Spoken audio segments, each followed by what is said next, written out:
আপনারা জানেন যে গতকাল সরকারের বাজেট দিয়েছে, বাজেট উপস্থাপন হয়েছে এবং আমরা একটা প্রাথমিক প্রতিক্রিয়া দিয়েছি। এবং বাজেটের পূর্বে আমরা জাতীয় নাগরিক পার্টি এনসিপি আমাদের পক্ষ থেকে একটা ছায়া বাজেটও উপস্থাপন করেছি। আমরা ভেবেছিলাম যে এটা সরকারকে সহায়তা করবে, এই আমাদের বাজেটটার তারা যদি দেখে বিচার বিবেচনা করে এখনও সুযোগ আছে। তো আমাদের প্রাথমিকভাবে যেটা মনে হয়েছে যে এই বাজেটে যেটা তারা প্রায় 9 লক্ষ কোটি টাকা, 9,38,000 কোটি টাকা তারা বাজেট করেছে, বরাদ্দ করেছে এবং রাজস্ব যেখানে তারা প্রায় 6,90,000 কোটি টাকা রাজস্ব লক্ষ্যমাত্রা করেছে, এটি আসলে বাস্তবতা বিবর্জিত। কারণ এত রাজস্ব বাংলাদেশের ইতিহাসে কখনোই এত রাজস্ব আদায় করা সম্ভব হয়নি। বর্তমান যে প্রশাসন কর কাঠামো রয়েছে এর মধ্যে এটা সম্ভব না। আপনারা যদি এইবারও দেখেন, এই যে লাস্ট যে বাজেট, সেখানেও কিন্তু 3 লক্ষর কিছুটা বেশি রাজস্ব আদায় হয়েছে। ফলে এক বছরের মাথায় সেটা দ্বিগুণ রাজস্ব তারা আদায় করতে পারবে, এটা আসলে সম্ভব নয়। ফলে সরকারের এই বাজেটটা আমরা মনে করতেছি এটা উচ্চাভিলাষী এবং এই বাজেটটা আসলে অর্থনৈতিক যে মৌলিক সংস্কার যেটা আমরা আশা করেছিলাম যে রাজনৈতিক সংস্কারের পরবর্তীতে অর্থনৈতিক সংস্কারটা আসবে, সেই অর্থনৈতিক সংস্কারটা কিন্তু এই বাজেটের মাধ্যমে সম্ভব হবে না। বাজেটে কিছু সৃজনশীল জায়গা তারা দেখিয়েছে, কিছু পণ্যের তারা কর কমিয়েছে, শিক্ষা, স্বাস্থ্য, সামাজিক নিরাপত্তা তারা বরাদ্দ বৃদ্ধি করেছে। এগুলো ইতিবাচক হলেও এগুলো আসলে বাস্তবায়নযোগ্য হবে না এই বাজেটটা আমরা মনে করছি। এবং সারা দেশে যে দ্রব্যমূল্যের ঊর্ধ্বগতি, বিদ্যুতের দাম যেইভাবে বেড়েছে এটা কিন্তু নজিরবিহীন। এত কম সময়ে এত বেশি পরিমাণ একসাথে বিদ্যুতের দাম বৃদ্ধি পায়নি এর আগে। এবং আমাদের আগামীকাল এই চট্টগ্রামে 11 দলীয় জোটের মহাসমাবেশ, চট্টগ্রাম বিভাগীয় সমাবেশ, সেখানে কিন্তু গণভোটের যে রায়, সেই রায় অনুযায়ী সংস্কার বাস্তবায়ন এবং দ্রব্যমূল্যের দাম ঊর্ধ্বগতি যেটা, সেটা লাগাম ধরে টানার জন্যই কিন্তু আমাদের এই দাবিতে আমরা প্রত্যেকটা বিভাগে 11 দলীয় জোট প্রোগ্রাম করছি।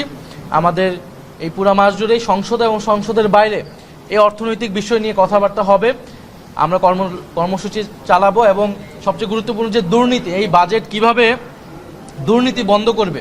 বড় বাজেট মানে সেটাকে কিন্তু বড় দুর্নীতি করারও সুযোগ থাকে।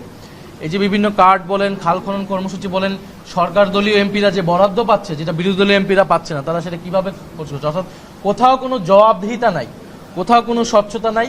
এবং অর্থমন্ত্রীর পুরো বক্তব্যে আপনারা কিন্তু পাবেন না যে কিভাবে যে ঋণ খেলাপিদের টাকা তারা ফেরত নিবে, পাবেন না যে লুটেরা যারা গোষ্ঠী ছিল আওয়ামী আমলের সেই টাকা কিভাবে তারা আদায় করবে, তাদের বিচার কিভাবে নিশ্চিত করবে, পাচারকৃত টাকা কিভাবে তারা আনবে। এসালাম সহ এই বড় বড় যারা মাফিয়া অলিগার্ক রয়েছে, ফ্যাসিবাদের দ্বারা পুষ্ট হয়ে যারা জনগণের টাকা লুট করেছে, এখন বিদেশে আছে, বিদেশে টাকা পাচার করেছে, তাদেরকে কিভাবে বিচারের আওতায় আনবে সেই ধরনের কোনো বক্তব্য কিন্তু আমরা পাইনি। বরং আমরা দেখতে পাচ্ছি যে ইসলামী ব্যাংকে কিভাবে আবার এসালামের হাতে আবার তুলে দেওয়ার চেষ্টা করা হচ্ছে।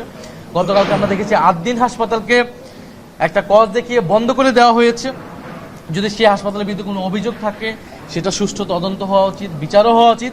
কিন্তু আমরা দেখতে পাচ্ছি সরকার একটা রাজনৈতিক প্রতিহিংসার জায়গা থেকে জামাত বলেন, 11 দলীয় জোট বলেন, তাদেরকে এক ধরনের কোণঠাসা করার চেষ্টা করছে এবং বিভিন্ন প্রতিষ্ঠানের উপরে আঘাত আনছে। যেখানে আমাদের প্রতিষ্ঠান তৈরি করার কথা, বাংলাদেশে এমনিই প্রতিষ্ঠান নেই, ব্যাংকিং ব্যবস্থা যেই নাজুক খাতে পরিণত হয়েছে, এখন যদি 3 কোটি গ্রাহক বা আমানতকারী যদি ইসলামী ব্যাংক থেকে মুখ ফিরিয়ে নেয়, এটা কিন্তু অন্য ব্যাংকের উপর এই প্রভাবটা পড়বে। ফলে এই সামগ্রিক ভঙ্গুর অর্থনীতিকে দিশা দেখানোর মতো কোনো বাজেট এটা হয়নি। ফলে সেই জায়গা থেকে আমাদের এই সমালোচনাগুলো থাকবে। একই সাথে আমরা শুধু সমালোচনাই করছি, আমরা কিন্তু প্রস্তাবনাও দিচ্ছি। আমাদের এটা বাজেট সেই প্রস্তাবনার অংশ এবং সংসদে এবং সংসদের বাইরে আমরা সেই কথাগুলো অব্যাহতভাবে বলে যাব। এবং আগামীকাল সমাবেশ সফল হবে। 11 দলীয় জোটে যারা চট্টগ্রাম বিভাগীয়, যারা এনসিপি সহ সকল দলের নেতাকর্মীরা সবাই সম্মিলিতভাবে উপস্থিত হবে এবং আমরা আশা করব সরকার আমাদের কথাগুলো শুনবে এবং দ্রুত জুলাই মাসও আসতেছে, যে জুলাই সনদ অনুযায়ী যে সংস্কার এবং গণভোটের রায় অনুযায়ী যে সংস্কার, সেই সংস্কারগুলো যাতে সরকার অবিলম্বে।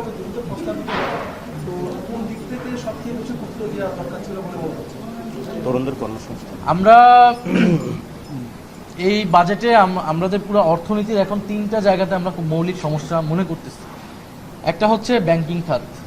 ফলে ব্যাংকিং খাতে যে নাজুক অবস্থা, সেখান থেকে কিভাবে আমরা উত্তরণটা করতে পারি। দ্বিতীয় হচ্ছে আমাদের জ্বালানি বিদ্যুৎ খাত।